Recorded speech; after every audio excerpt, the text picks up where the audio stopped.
shall determine for yourself. I wish you to consider, sir,' said Edward, 'in what a cruel situation I am placed. Loving Miss Haredale as I do.' 'My dear fellow,' interrupted his father, with a compassionate smile, 'you do nothing of the kind. You don't know anything about it. There's no such thing, I assure you. Now, do take my word for it. You have good sense, Ned, great good sense. I wonder you should be guilty of such amazing absurdities. You really surprise me.' 'I repeat,' said his son firmly, 'that I love her. You have interposed to part us, and have, to the extent I have just now told you of, succeeded. May I induce you, sir, in time, to think more favourably of our attachment, or is it your intention and your fixed design to hold us asunder if you can?' 'My dear Ned,' returned his father, taking a pinch of snuff, and pushing his box towards him, 'that is my purpose, most undoubtedly.'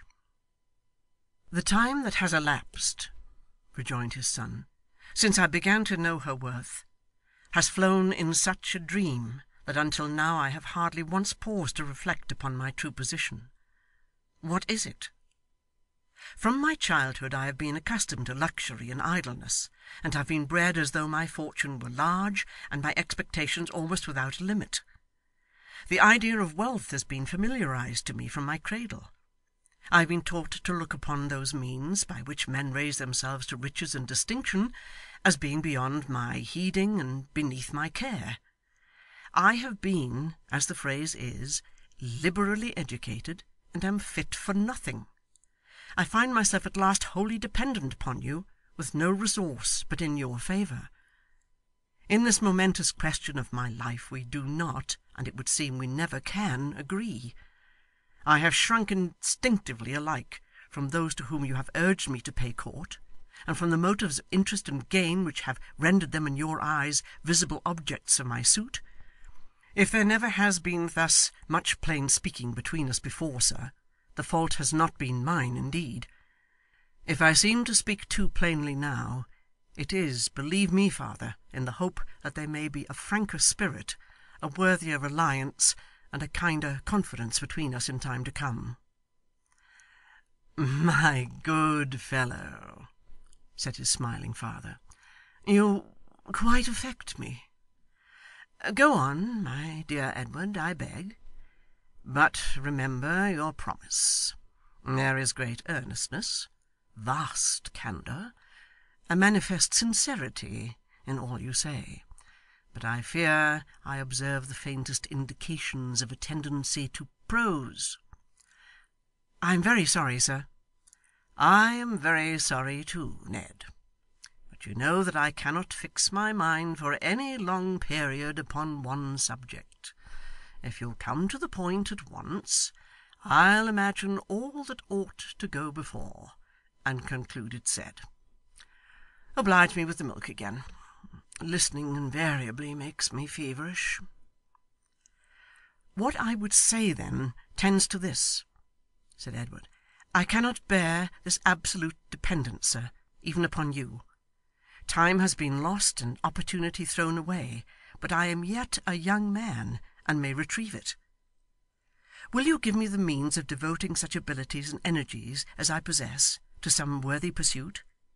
Will you let me try to make for myself an honourable path in life? For any term you please to name, say for 5 years if you will, I will pledge myself to move no further in the matter of our difference without your full concurrence.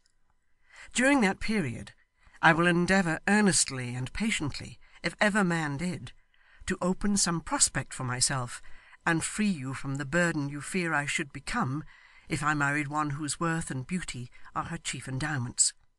Will you do this, sir? At the expiration of the term we agree upon, let us discuss this subject again. Till then, unless it is revived by you, let it never be renewed between us.' 'My dear Ned,' returned his father, laying down the newspaper at which he had been glancing carelessly, and throwing himself back in the window seat, I believe you know how very much I dislike what are called family affairs, which are only fit for plebeian Christmas days, and have no manner of business with people of our condition. But as you are proceeding upon a mistake, Ned, altogether upon a mistake, I will conquer my repugnance to entering on such matters, and give you a perfectly plain and candid answer, if you will do me the favour to shut the door.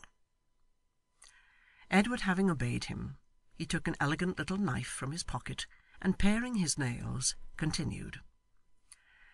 You have to thank me, Ned, for being of good family, for your mother, charming person as she was, and almost broken-hearted and so forth as she left me, when she was prematurely compelled to become immortal, had nothing to boast of in that respect.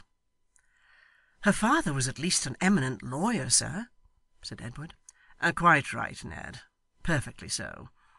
He stood high at the bar, had a great name and great wealth, but having risen from nothing, I have always closed my eyes to the circumstance, and steadily resisted its contemplation.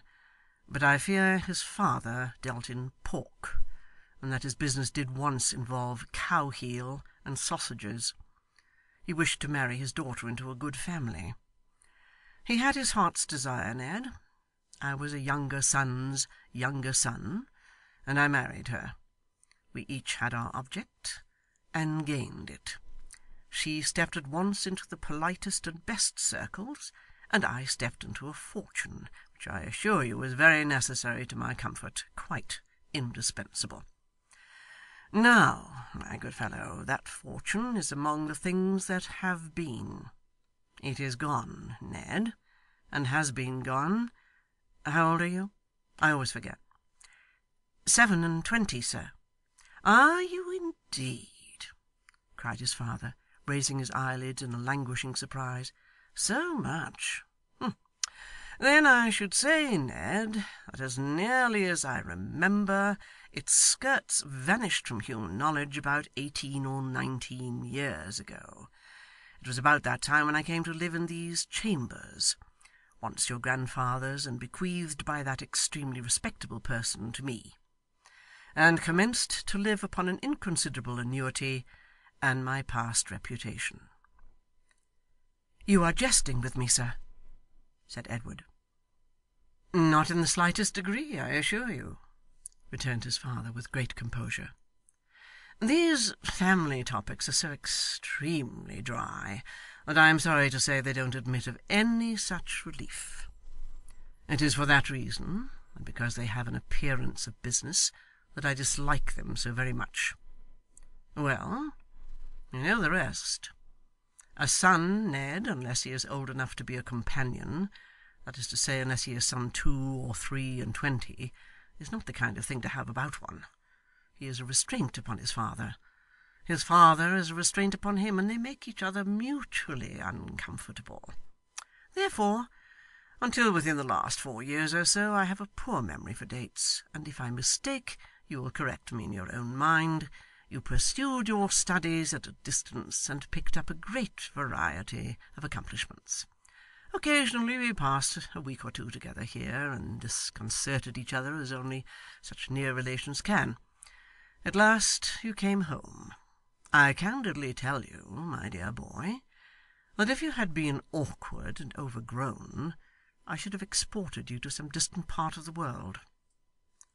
I wish with all my soul you had, sir, said Edward.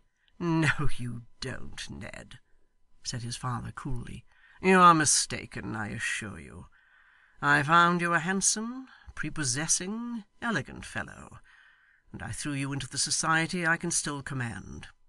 Having done that, my dear fellow, I consider that I have provided for you in life, and rely upon your doing something to provide for me in return. I do not understand your meaning, sir. My meaning, Ned, is obvious. I observe another fly in the cream jug, but have the goodness not to take it out as you did the first, for their walk, when their legs are milky, is extremely ungraceful and disagreeable. My meaning is, that you must do as I did, that you must marry well, and make the most of yourself.